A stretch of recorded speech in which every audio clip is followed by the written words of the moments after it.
Wheels kept turning, and then COVID happened, and my husband got to be totally remote.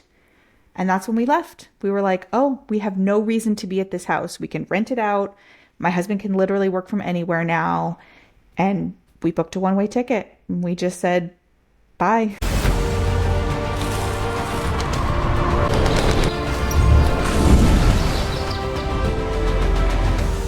Hi, welcome to the Ronin Mindset Podcast. My name is Steve Didier, and this is the podcast for you if you are looking to escape the matrix, break free of that 9 to 5 corporate grind, and get out, actually live your life. Stop being an NPC and live your life.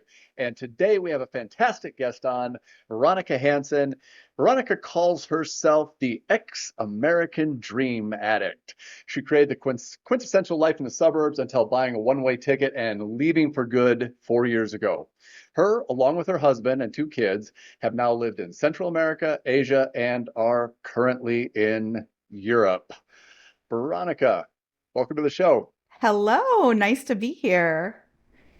I'm super glad to have you on. So you're in Europe right now, Portugal? We are in Portugal. Yep, Sintra, Portugal. Okay, okay. I have not been there. I spent some time in southern Spain, like Marbella, Malaga, Mm. kind of that area was really nice, but I didn't make it down to Portugal. Yeah, Portugal's a great place because it's really friendly to expats and it's got very mild weather. I know a lot of people think about their travels and the weather, as we have talked about before.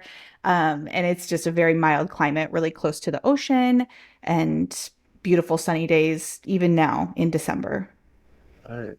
How's the cost of living over there? I found the cost of living to be less expensive than America, but significantly less expensive than the last place I was, which was Tokyo. So for me, I'm feeling the effects of like the Tokyo life to Portugal is extremely dramatic. Whereas from America, maybe, it's definitely lower, but it's not quite as amazing of a win as having come from Tokyo. Tokyo's expensive, huh? Extremely. I mean, yeah, it's out of this world. You plan, if you're going with a family, you plan like your expenses in advance, thinking about what things are going to cost. But Yeah. then you get there, and there's sometimes you can't plan. You don't realize how freaking expensive something's going to be because rent that you see online versus rent of what someone's actually going to charge you as a foreigner can be two totally different worlds.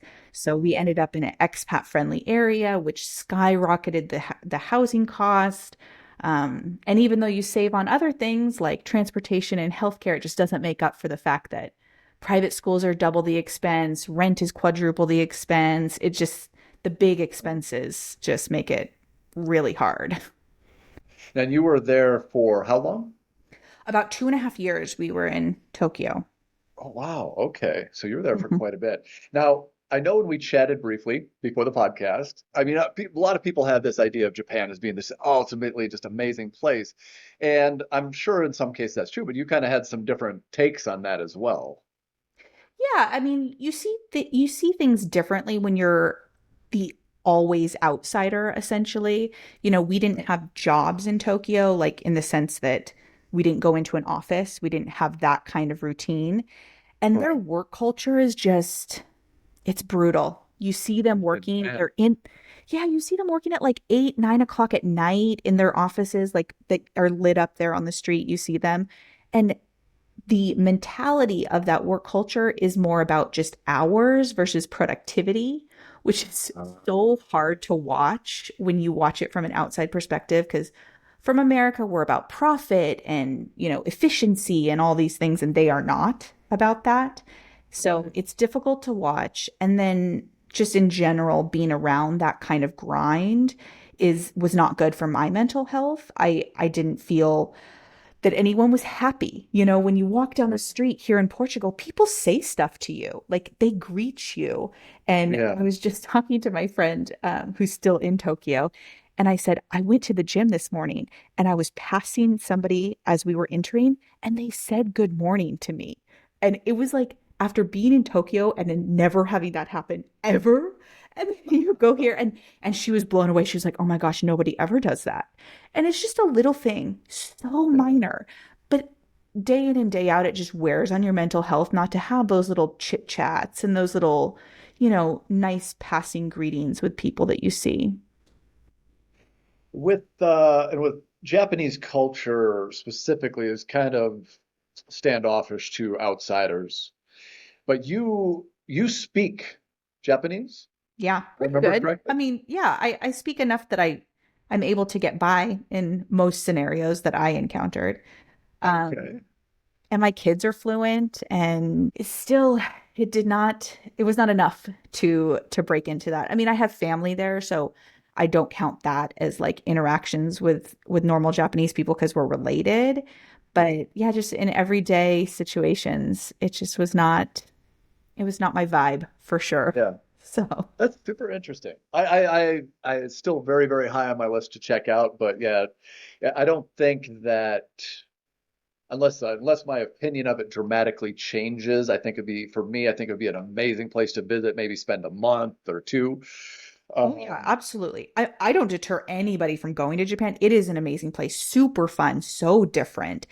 yeah, It's just you can tell when you live places the imperfections after a certain amount of time. And that's what right, started to wear on me. Like, if I had just stayed there 6 months, I would not be having this conversation with you. right. I would have still felt good. But when you deal with bureaucracy and rules that are just so annoying and just it wears on you progressively. And no place is perfect, right? But No. it's a great place to visit. Go vacation for a month. You will have a blast. I mean, people treat tourists very different than they treat people who are trying to essentially immigrate to their country. It's a different vibe. Gotcha. Well, yeah, you have 6 months, you still got that honeymoon period, so everything's still new Totally. and fresh. So Yeah. that's good. That's cool. Yeah, I can't wait. I think I'm heading back to Asia. I don't know. I'm trying to kind of put my itinerary together, but I might stop off in Japan and South Korea before I head back to Southeast Asia. But we'll figure that out. But Yeah. how long do you plan on being in Portugal? I told the kids that they could be here for at least 2 years. Oh, They go to school. Like a lot of people wonder, how do we deal with schooling? We have our kids in international schools, and we had done that even before we left America. They were in an international school in the US.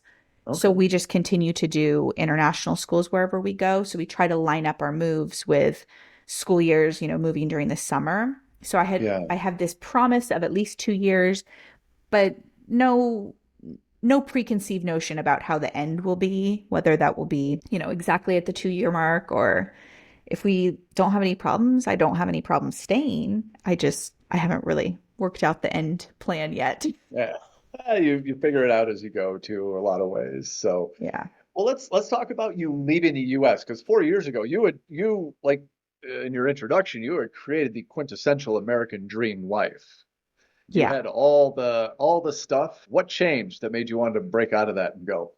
Yeah. I mean, when you are a business owner, which I have been for 18 years now, you're always setting new goals, right? You have the next benchmark, next goal. And I had done that for so many years where I had some next goal. And I went to a conference of the top 50 people in the company that I was with, and everyone was sharing their next goal for their business and themselves and just sort of what are they reaching for. And I had purchased my house. I had recently got an electric car. I had recently painted my picket fence white. So I literally had the white picket fence life, Literally. literally. And so then they're telling all these goals. And I remember in that moment feeling like, well, I don't want any of that stuff. I don't need a bigger house, another boat, a RV. Like all the goals that they were saying seemed so blah. And I Yeah. just was like, what am I supposed to do now? Am I waiting, like holding my breath for 16 years for the kids to graduate from high school? Like that doesn't seem enough. So I felt a Yeah. little lost at that point. And I came home not knowing what I was going to do because I really had no goals. And then everything just aligned where somebody made a joke, my neighbor made a joke about renting out our house on Airbnb. Because there was like some big eclipse coming to town, and the news had said, "Oh, all the hotels are booked up if anyone wants to rent their house." And so she tells me this as a joke. And instead of taking it as a joke, I went back inside and was like, how would I do that? just hide everything in the closets. And so that's what we did. We hid everything in the closets and went to my mother-in-law's and rented out our house for 4 days for $4,000. And that was like the beginning of, oh, we don't need to be in our house. We can just have someone else in our house and leave. Right. And wheels kept turning. And then COVID happened, and my husband got to be totally remote. And that's when we left. We were like, oh, we have no reason to be at this house. We can rent it out. My husband can literally work from anywhere now. And we booked a one-way ticket. We just said, bye. That is the best feeling. That one-way ticket for me is like the most intoxicating thing you can possibly do. Where was your first one-way ticket to? Well, as I said, it was during COVID, so our American Right. passports Limited. were only only getting us into 17 countries at that time. And so it just happened to be that YouTube, in its ever-knowing knowledge, showed me a video for a school in the Dominican Republic. And just at that time, I had been researching what countries can we go to, and Dominican Republic was one of them. And so it showed me this school, and I literally contacted the school and said, "Hey, do you have openings?" And they said yes, and that was where our ticket was. 4 weeks. We planned that in 4 weeks, from seeing a school online to being in the country and living there as a family of four. We just picked up and left in 4 weeks. Love it. I love now the one of your projects is called From Messy to Minimalist, Minimalist. correct? Yes. Now I can relate to that in a big way because I had all the stuff too. I had a thriving real estate business, but I what happened with me is I got wiped out in the crash of '08. Had a real Mm. estate business in Vegas. And I spent a couple of years floundering around trying to figure out what I want to do, depressed. I got a divorce, the whole thing, and just lost everything. But then I realized like I wasn't even fulfilled. I wasn't even super happy with the real estate. It wasn't my passion, certainly. It made me an absolute shit ton of money, but it wasn't, I was always feeling trapped like the golden handcuffs, right? I was just gonna say the golden handcuffs. It always is. Yeah, because you can't give up when you're making that kind of money. It's like, wow. But then when I lost everything, after I kind of got, removed my head from my ass, I was like, okay, well, I wasn't super happy anyway. Why am I crying about this? The world's open to me now, So for me, it was Playa del Carmen and just packed up my dog. But one of the neatest things, and this is one of the psychological things that I'm just fascinated by, is going from a culture like the US where everything is focused on what you own, how much stuff you have, what thing, this, that, the house, the cars, the handbags, the watches, whatever. And then I got rid of like everything pretty much. I do have kind of a storage unit in that there are just some things that had sentimental value to me. Like I used to fight Muay Thai, so I had trophies and different memorabilia from when I used to fight and different things like that. So all those things that just couldn't be replaced with money. I've got a friend of mine's house, an old high school buddy, just let me put it in his garage and I leave it there. But that was I was surprised at how hard it was to mentally let go of the stuff. Yeah. I mean, there's definitely reasons that people keep the stuff, one of which is what you said, sentimental. People also keep their stuff because they justify how much money they already spent on it. People oftentimes want to recoup some arbitrary amount from the thing. So there's a financial justification that happens. And then people do this whole thing of practicality, like, what if I need it later? Yeah. So I talk about all those different reasons why we hold on to stuff and why we get attached to it, because it's hard to untangle. You spent your whole life thinking this is what you wanted, and then you have it, and why would you get rid of it? But as you know, and I know, time is what we really want. We want more time to do the things that we want. And the stuff has no relation to the time, other than the fact that if you're working for an hourly wage, your time is literally paying for those items. Yeah, So, I mean, time freedom is so much better than having the designer bag or the white picket fence house. by far. Getting to choose how you spend your day and spending your money on experiences is, for me, is just so much better than any watch I've ever owned or any car. I love cars, don't get me wrong, but I haven't, I don't own a car now. Probably, I don't know when I will again in the future. I don't know. Who knows? Totally, totally. I'd rather have that ability to, I don't want to be here, so I'm gonna book a flight for next week and go somewhere. Not have to think about it. 100%. Yeah. Yeah. But people who aren't in that lifestyle yet have a really hard time believing that because the conditioning for their whole life has said, this is what you're supposed to do. And Mm, everyone wants to meet people's expectations. And that's why, the broad majority of people live within a pretty quick drive to where they grew up. I think it's like 78% of people can go visit their parents with a short car ride. Like they live in this circle. So they tie themselves to these geographic areas extremely arbitrarily. yeah, And here's something that I found now that I live abroad. People tend to tell me negative things about the places that I am or am going.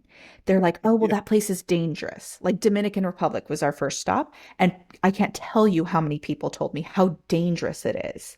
And the question is, are you measuring your same location that you are by default to the same standards that you are measuring the place that I'm choosing to go? And Right. Dominican Republic has had no school shootings. So my children are safer going to this developing country than they are in the place that you have decided by default to stay. So they measure the standards in a way that puts my place at a disadvantage and they do not look at the reality back home. Oh, and it's amazing how much judging you get from people. Like when I was going to move to Mexico, holy shit, my friends were just about to throw a eulogy for me. Oh, you're going to die. Like, and I'd say 90 some percent of them had never even been to Mexico. Right. And the ones who had been to Mexico had spent their whole time in resorts. Of course. So, what's so funny, and I tell this story a lot, but it just cracks me up so bad because when I was in Mexico and I'd been there for a while, and then I decided to go to Colombia and spend like a month there. I was gonna get my teeth done, get some veneers and stuff like that. Mm. It's just the dental work down there is so cheap, but it's just great. Um, all my Mexican friends were like, "Oh, dude, Colombia, be careful, be careful." Like, oh, that's dangerous down there. I get to Colombia, and I've got friends in Colombia too that I've met in different places, and I visited some. And all the people I knew in Colombia were like, "Man, I can't believe you live in Mexico. It's dangerous there." Everybody thinks every place else is so dangerous, like Yes. because they have this kind of ethnocentric view, and like where they live is like the good place, and every place else is bad. Yes.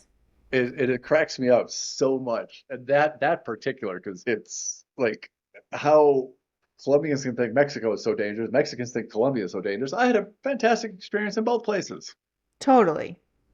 Yeah. So I mean, every country does have those countries where they say that about. Obviously, America has their problems with Mexico, but I mean, Japan, same sort of thing with like the Chinese immigrants. They don't want them, and Dominican Republic doesn't want the Haitians. Everyone has those little like, oh, you stay over there, even though yeah, you're really close to us.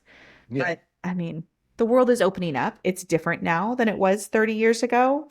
Hmm. Like we're all just so much more fluid in where we can be productive and make a living and And I hope more people are cognizant of that and can take advantage of that because this might be like a golden era of like digital nomadism or global citizenship because it's so easy now. It's so easy, which well, it's so easy now also because a lot of the laws have not caught up, right? Like they're doing these digital nomad visas, but I think a lot of the tax laws in these countries it's real muddy. We're real all kind of operating in this like gray zone. And I mean, it would be extremely complicated to do taxes like 100% by the book because it's so messy what we're doing. And nobody's really come up with a plan internationally to address the reality of the situation. well with with Americans, especially Uncle Sam wants his cut no matter what. But that is a a subject that I am absolutely fascinated by because there are so many absolutely legal ways that you can not really pay taxes to the US if you're living this lifestyle. Depending Yeah. on where you set up your corporation, your corporate structure, there are like 10 countries that have zero or very low corporate taxes. And even ones, like Ireland is what, 12.5%? Hmm. I I didn't believe. So know if you that. set up, yeah. And one of the biggest advantages to that is if you set, even if you have, like, I don't know how your business is structured, but if you have an LLC in the US, you can set up a offshore corporation, wherever, say Singapore or wherever, and then you take all your deductions off the American LLC and then invoice everything to the offshore corporation. So you only pay the taxes to the offshore corporation. And Mm. then this is where it gets good. That offshore corporation, for people who travel a lot, even if you're slow matting, it can pay for your flights, your Airbnbs, your pay for all that. All the expenses come out of the offshore corporation. Then what Right. you have to take in personal income is just enough to make sure your visa regulations are met in whatever country you're in. And Yeah. you don't have to pay taxes with the US. It fluctuates a little bit, but more or less about $120,000 on personal income, you don't have to pay taxes on. Yeah. But if you're just taking enough to live on it, but your corporation is paying for your living and your travel, like that could be next to nothing. Yeah. I feel like more people need to do talks on that because I've watched some YouTube videos, but I haven't taken any action to do Right. those things. But I was reading about like how to set up our rental property, like make some Wyoming corporation own that so that something, I don't know. Yes, it along those same lines, I would be gung ho to try that. I haven't gotten to that point Well, of I taking was, action. yeah, I loved that stuff when I was in the US because, there's different states you can incorporate, like Nevada, which is a favorite of mine, Delaware, Mm. where the corporate veil's never been pierced. So in terms of privacy and asset Yes. protection, you are way ahead of the game. And obviously, there's the tax benefits of having an LLC or S corp or whatever. But then when you start expanding that on a global scale, there's just Yeah, so much that you can take advantage of. It's totally. that's actually what I'm putting together right now. That's my passion business project right Oh, now. really? Yeah, yeah. Awesome. I'm gonna be heading to Dubai because Dubai used to be 0% corporate. Mm. They just raised it to 9%, but there are some freehold areas in there, and I don't know 100% of it that's applicable to me, but like for media type corporation with a podcast and Mm. associated things, it could still be zero corporate. And for residency there, you only have to spend 2 days a year. Oh, yeah. Yeah, and that's the other thing about our current plan is getting a passport from another area is extremely high on the list of priorities. Yeah. Japan does not allow dual citizenship, so we were never on a track to like try to obtain a Japanese passport. But one of the shortest paths to a passport in Europe is, of course, Portugal. It's 5 years path to a passport, and there are programs that are available in Portugal if we decide to move, where you only have to be here for 7 days a year. Mm, So, depending on like how our 2 years go, if we decide to leave, we would only need to come back for 7 days to maintain residency and get that passport after 5 years. that's good. That's Yeah. good. I mean, I think a lot of people are thinking second passports at this point in their life, like just as a backup plan, at least to I think have somewhere else to everybody go. should have a second passport, and there's a lot of ways to go about that. I know in Europe, like especially Italy, if you can prove family connections there, you'll automatically get one. There are a lot of countries where you can get passport by investment. Like buy a Yes. Yes. $250,000 property in Dominica or whatever, they'll give you a passport. Yes. So, I mean, a lot of those are being reduced, right? Like Portugal was very famous for having that, but they have gotten rid of the golden passport mm, for Portugal. But I mean, I think it doesn't really matter where it is as long as you do something with it that's an investment as opposed to just as long as you do something that's an investment as opposed to just the cash donations, because some of them are like, just give us the money. But as long as you're purchasing something like yeah, real estate that you could recoup, then I mean, yeah, definitely do that yeah, anywhere. yeah, exactly. And it doesn't hurt to have three, four, to have options. Have that I little love options. I love options. options are a beautiful thing. Oh Options my are a gosh. beautiful thing. So many moms that I come into contact with in talking about this lifestyle, they use the same words over and over. I have to do this. I'm supposed to do that. I'm expected to do this. All of it. I just want to shake people and say, no, you don't have to do that. You're just saying that you have to so that you take away your options. You take away your Right. own choice. You Right. absolutely do not have to. Who's saying you have to? Yeah. Oh, your own You mind? you have to according to who? Who? Yeah. Right. According to According society or right. according to their parents or according to their spouse or whatever. It's like you don't have to do that. Just No. stop saying you have to. If you're choosing to do that, that's your prerogative. But don't Right. try to convince other people that you're doing that because you have to. You are Yeah, no. choosing to I do have to be. that. Exactly. You are choosing it. And I think it's so much more powerful instead of if people are like, okay, I really want this. Well, I have to do this. Well, how about you rephrase it like, well, how could I do this? Yeah. Then your They mind just want starts to working admit. in different ways. Yeah. They don't want to admit that they even want that because it seems unattainable, Yeah. right? I mean, especially when you talk about moms with all of the expectations that society puts on a mom, they really don't want to admit that they want something other than what they chose 20 years ago when they got married and agreed to this life, right? Yep. But, at this point, now that women can do anything, it's like they do have more choices and they don't have to stand by that life that they chose 20 years ago, but it's hard to admit. Yeah, it's hard to admit. There's some cognitive dissonance that goes on there. And, there's a lot of the expectations that you said, societal expectations, maybe family expectations, a lot of different things. But ultimately, we need as individuals, we need to grow and evolve. And if something is truly in your heart, you truly want it, then you have to start figuring out a way because you can do anything you want. Like look at you, you're traveling. How old were your children when your family started traveling? They were 6 and 8. Okay, so that's young. Yeah. But so many people tell me, oh, I want to do that, but I'm going to wait for my kids to finish middle school or wait for my kids to finish high school. They choose these arbitrary timelines that are so far in the future because they think that stability is somehow inherently more valuable than flexibility. Like Or people have commented. adaptability. Exactly. People comment about, oh, well, you've ripped your children away from, their friends and their family and their stability there. And I say, all my best friends I met in college. I'm not that worried about the fact that they don't have the same consistent friends throughout all of elementary school. Like it's pretty rare to have that same friend forever. But you know what they can do? They can order their meal in Spanish. They can convert money into yen and know how much they're spending.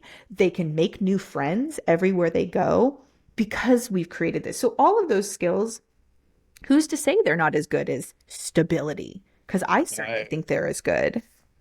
I think they're far more valuable, in my humble opinion. That, when you get kids and you can expose them, especially to different cultures, not just like a vacation where you stay at a resort. That's not traveling, like, but when you can actually live in a different country, really immerse yourself in the culture, learn, and it kind of, for me, it seems like that would prevent that really kind of closed-minded view of the world a lot of people have. Yeah. I mean, they have friends that we have stayed in contact with throughout these travels where we've gone and visited them. Like we went to Paris to meet up with friends from Dominican Republic. We went to New York to meet up with friends from Dominican Republic. So they're able to keep these friendships. I mean, technology is amazing. You don't have to not be friends with these people just because you're not geographically in the same place. Right. And you can always meet up. When I started, because I left the US in 2013, and I've been nomading or slow madding or expat, whatever you want to call it, for 11 years. And I have literally have friends from, I don't, I haven't counted, but I'd say I've got friends now living in probably 50 different countries that I could stop in and see and say hi and have a beer or get, some local treatments shown around, it's absolutely wonderful. And you can stay in touch with all the different social media. Like it's an amazing time to be alive. Yeah. I mean, if I think back to my best friend in Portland, Oregon, I was living in a suburb of Portland, and to drive from her house to my house is still like 45 minutes. And 45 minutes, it keeps you from doing it regularly, right? Like I would only see her like once every couple or few months because we have lives, we're busy, we're doing the grind, whatever, with our kids. And so, getting to spend a week and a half where she comes and visits me in this country and get that quality time, I mean, it's not that much less time spent than it was back when we were seeing each other once every couple months for a dinner when we had to drive across town through traffic. So I think people don't realize that just because your friends or family are like quote unquote close, like how close are they? Yeah, Do you really like see them as much as you want, or is it mostly like birthdays and holidays? special event. That's Yeah. it. Yeah. Yeah. It's kind of sad, but that's again, that just goes back to the preconceived notions that people have and the things that they create to say that they can't do it. My opinion is if you really want to do something, instead of just focusing on all the reasons why you can't, you're going to figure out a way to make it happen. Yeah, and along those lines, what I tell when I used to coach business coaching, I don't do that so much anymore, but I used to tell people that you will know that you've landed on the thing that you actually want when it inspires you to change your behavior. Because people so much of the time say that they want things, but they don't take any action to actually do them. And for years, I was feeling very defeated as I was coaching people because I kept saying, they say they want this thing and then they won't freaking do anything to make that happen. And I finally realized it's because they aren't actually saying to me what they want. They don't give a shit about putting money away for their kids' college fund or to buy the extra house or whatever. They want something that they're not willing to admit. And so then therefore they never think about it. They never like have that inspiration to take the action. So until I like really realized I want to live outside America, I mean, had COVID never happened, would I have taken that chance? I don't know. Like, I think about that sometimes, like what needs to align to make us realize what we actually want out of life. Because until you figure out what you actually want, you will never take the action that's required to move forward. That is so true. And figure out what you really, really want, not what you may think you want based on society, based on family expectations, based on your friend group or wherever it is, but find out truly what you want. And I think that starts with getting really, really clear on your values first. Once you get really, really clear on your values, then you can look at the life around you and say, okay, well, if the life I'm living, the work I'm doing, the place I'm living, the people I'm seeing, does that align with my core values? And if not, change, Yeah. change. Women have a really hard time doing that. Yeah. Really hard time because I mean, especially once you have kids, it is extremely hard to untangle that thought process that you just outlined. Of course, I mean, in the best case scenario, you'd be able to like think about what you internally want, but you inherently think that what you want is just whatever the kids want. That's why women tell me all the time that they won't leave until after kids graduate from high school. And it's like, but just because they don't realize how cool life could be somewhere else does not mean that you shouldn't be the adult in the room and make that choice. Like just because a kid likes a toy doesn't mean you're going to let him beat on the drums at midnight if you live in an apartment. Like you're the adult in the room. You make the choice. Just because the kid wants or doesn't want something doesn't mean as much as you think it means. Right. Right. So does your course that from messy to minimalist, does it address a lot of those things? It definitely addresses all the justifications and talks about how raising kids with less stuff makes them less anxious. So there's a ton of studies that show that it's not about how many toys kids have. In fact, kids with less toys are more creative and spend more time playing than kids who have more toys because it actually makes them like analysis paralysis with toys if there's too many. So having less actually makes them engage longer with the toys that they have and have more creative play. So that's a surprising fact as far as minimalism being good for parenting. And it's way better for your mental health because there's not as much chaos in in the house with all the Yeah. messes. I think the minimalist thing could apply to anybody, not just travelers, anybody, because I felt so free. Like I mentioned when we were talking about it at the beginning, the process of separating from my stuff, because I donate a lot. There's a charity in Las Vegas, Heaven Can Wait Animal Sanctuary. So I Hmm. donated a lot to them. I sold stuff, I gave stuff away. But it was funny because I remember specifically sitting there going through like, okay, where's this piece going to go? Okay, well, I'm going to donate that, or okay. And I remember like whether it's a shirt or something I had, I'm like, oh, okay, I should keep this. And I'm like, why? Why? What is my attachment? This is nothing. I was like, what? It was so, even when I was going through it, I was just intrigued by what was going on in my mind. Why am I so attached to this stuff? Yeah. But when I got rid of everything, and I had more then when I left to Mexico than I do now, but I had like 2 boxes, a suitcase, and a dog, but I, it felt so freeing. Yeah. And people don't realize all the things that they do to work around the stuff that they have. Every time people lose stuff, like they can't find their car keys or they can't find some specific outfit they need for some specific event, there's like a mental loss happening because of our items, and it causes anxiety and stress daily that we just kind of dismiss. We just like think of that as like, oh, that's life. Well, no, it does not have to be life, as it turns out. You can get rid of stuff. I mean, the average person has 300,000 things in their house. I mean, every one of those things came in gradually, little by little, 300,000 things. I mean, that's insane. Somebody's going to have to take care of that someday. 300,000?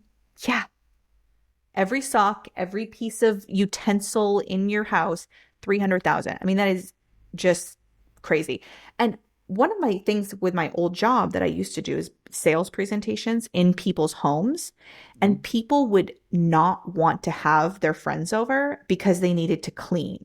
And this was a constant battle where people were like, oh, my house is too messy. I can't have people over. Well, if your house is too messy, then you have too much shit. Like you Yeah. just do. Like you should be able to clean your house so easily. Do a quick sweep and, Yeah. clean off the counters. But these people have so much stuff that the cost of cleaning it in time and money is just exorbitant. Yeah. So I discuss all of that in the class. I teach every little thing of why you're keeping the things and the cost of keeping the things because they pay for a bigger house than necessary because of all the stuff that they have. They Yeah. could have a smaller house and still have more room if they just had less stuff.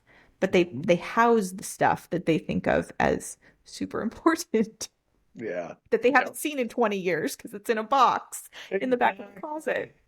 Exactly. But they're going to haul that box with them every single place they go, every time they Every move. single place.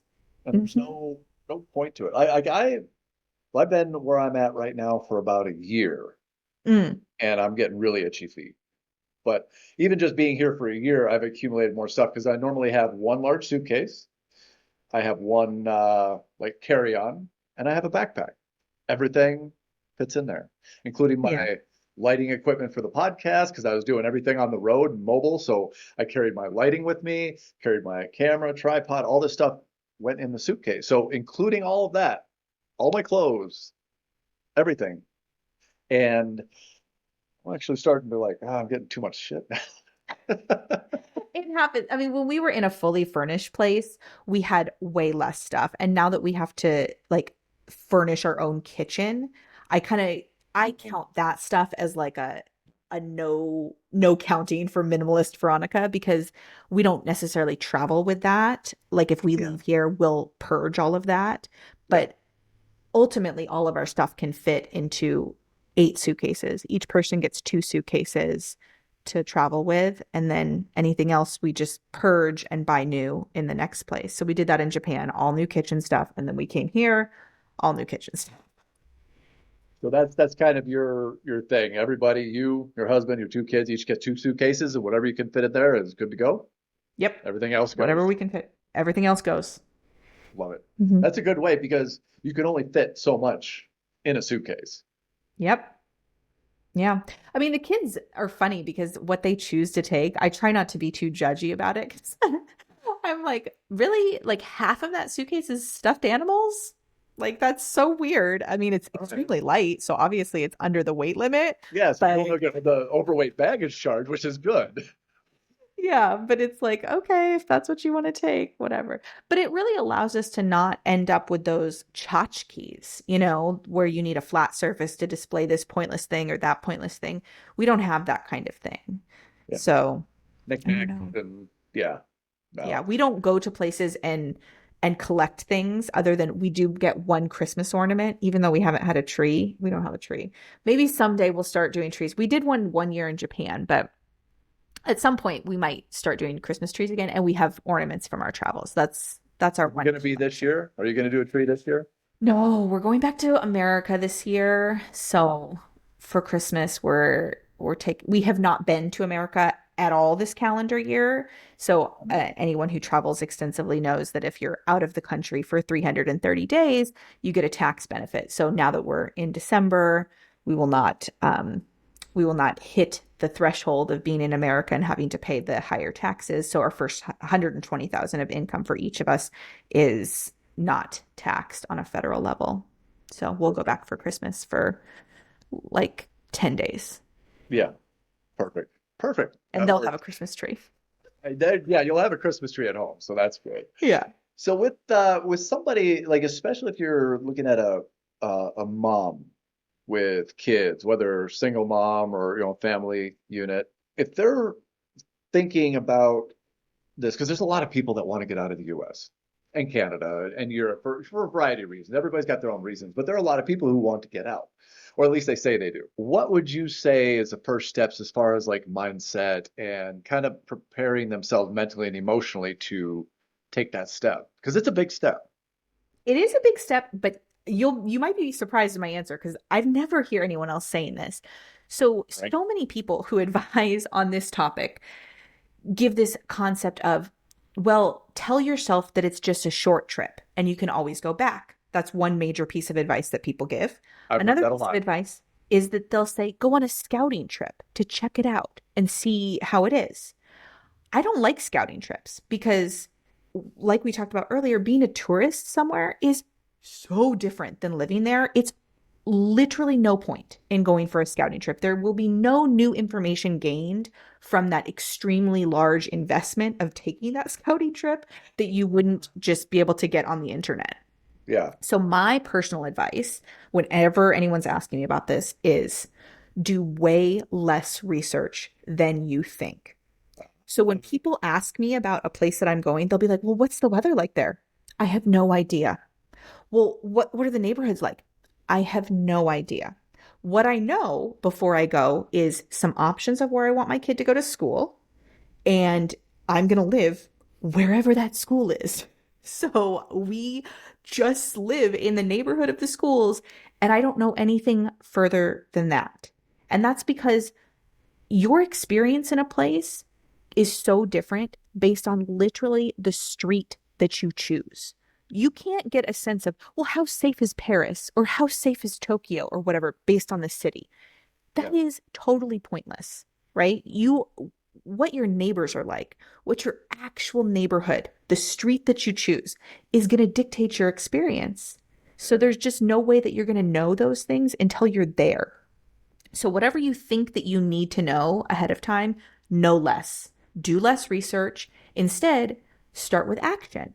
Just go do it and walk around the neighborhood you think is close to the school and pick a place to live. yeah, That's literally it. yeah. Like if for some reason you just absolutely hate it after you've been there a couple months, you can go someplace else. Absolutely. Absolutely.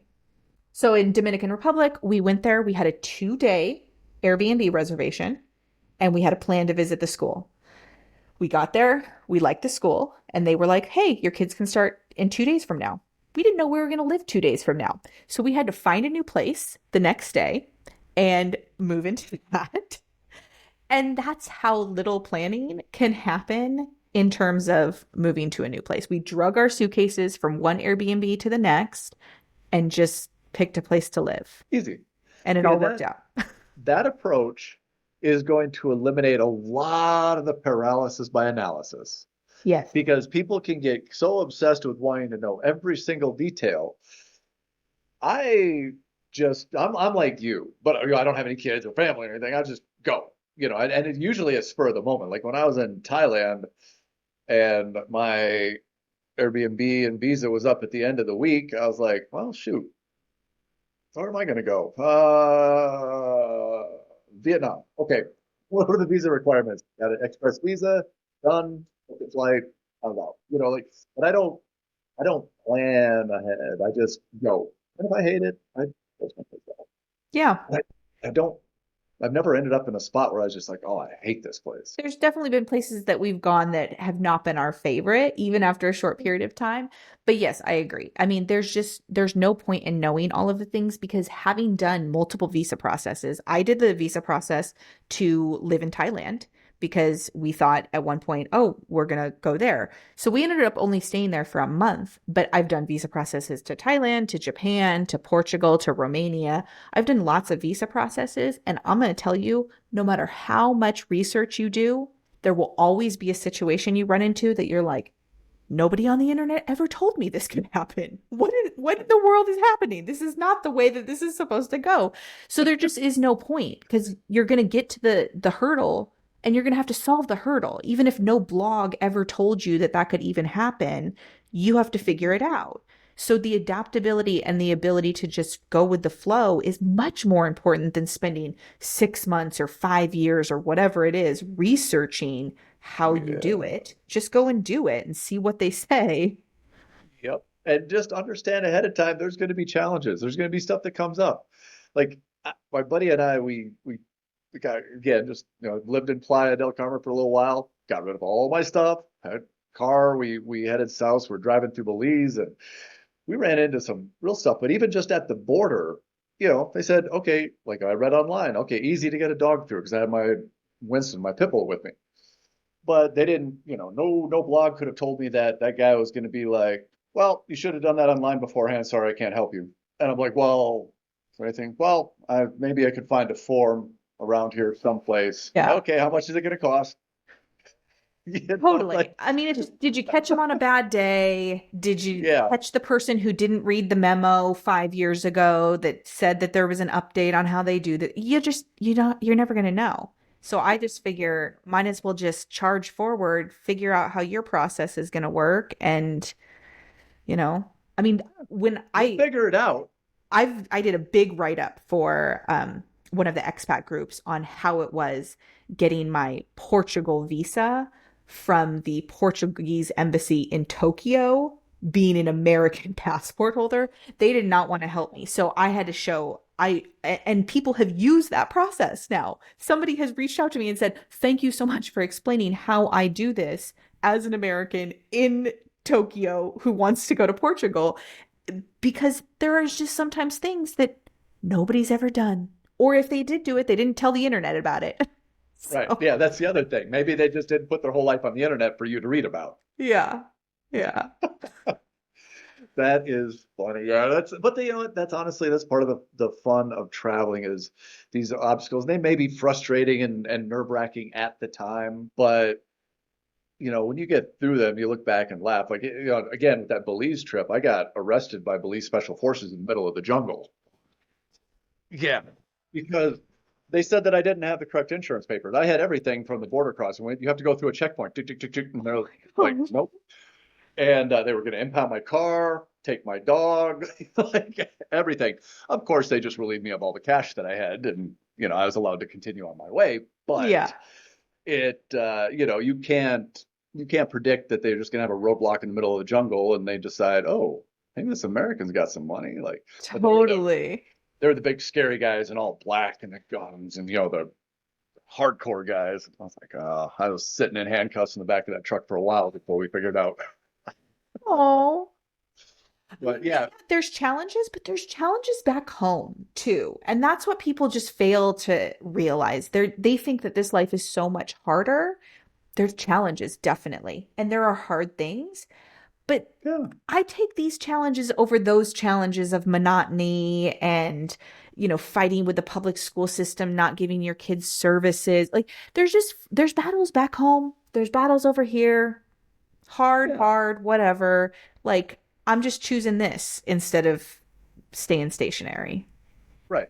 And I would choose these kind of stuff because these kinds of things make me feel alive. I think a lot of people are just sleepwalking through their day and they have challenges. There are challenges like hour and rush hour traffic in the morning and then the boss, like there's everybody's got challenges. I don't want the same monotonous day after day challenges. I like new stuff. Makes me feel alive. So, Totally. I think that's why maybe I'm the one who spearheads the next move and the next plan and all those things in my family because I mean, I have technically, I would say that I have chosen this life kind of to cope. Like I had a big tragedy, and had I not been living this life, I would have just dwelled and just sat in it and just pity party forever. But because I have these other things to focus on, these intricate puzzles of where the money needs to be to prove this visa thing and what I need, like all these things keep my mind occupied in a different way so that I don't dwell. So for me, it's a healing thing. And it's been amazing for me to just focus on other things instead of any pain or hurt that I had back home. yeah. And that's very insightful as well because a lot of times we'll just sit and dwell on whatever tragedy or whatever it is. And that's not necessarily healthy either. No, I mean, you have to no. process things, obviously, but just sitting there and reviewing and reviewing and reviewing is not good for us. But getting out and do stuff and where you have to focus on other things, I Yeah, think that's a much more healthy way of going about it. totally. So, any last words for somebody, especially since this is your kind of your area, for moms with kids who are looking to do this? What would you say to somebody if they really want to do this? Yeah, I would say that all the hard things that they have built up in their head about what would make this difficult with kids is much easier than they are making it out to be. Everywhere we have gone, we have been so welcomed from the expat community. Like my kids have had amazing friends in all these places, and you, especially when you have kids, you have this automatic built-in network that I mean, a single guy like yourself, you have to probably force yourself to get into networks and like go find where your people are. It's automatic if you have a kid in school. Like you just easy. You have people to go to lunch with, you have people to go on weekend trips with just right off the bat because that school network, I'm telling you, they're used to people coming and going and they are so welcoming. And you can find people that really vibe with you because out of a school, there's hundreds of moms to choose from, and you get to choose like your ideal friends, and then that's who you hang out with.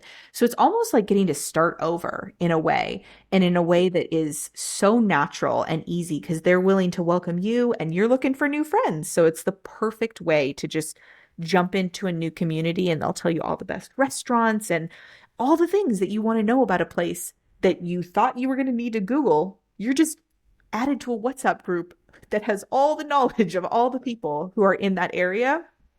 So I do not think that you need to stress as much as you think you do about how difficult it will be. It's not at all as difficult as you're thinking.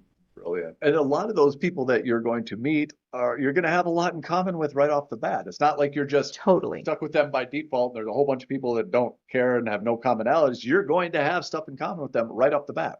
Yeah. Well, you would be surprised because in these expat groups there is some big divide because there's like certain government employees and then there's, so there is a wide range of Hmm. personality types and situations. Yeah. But you really do it's clear from the very beginning. You go to these initial meetups because the school will arrange them and then you just find your people. So there will be brand new friends in this new community and you can hang out with them all the time. Yeah.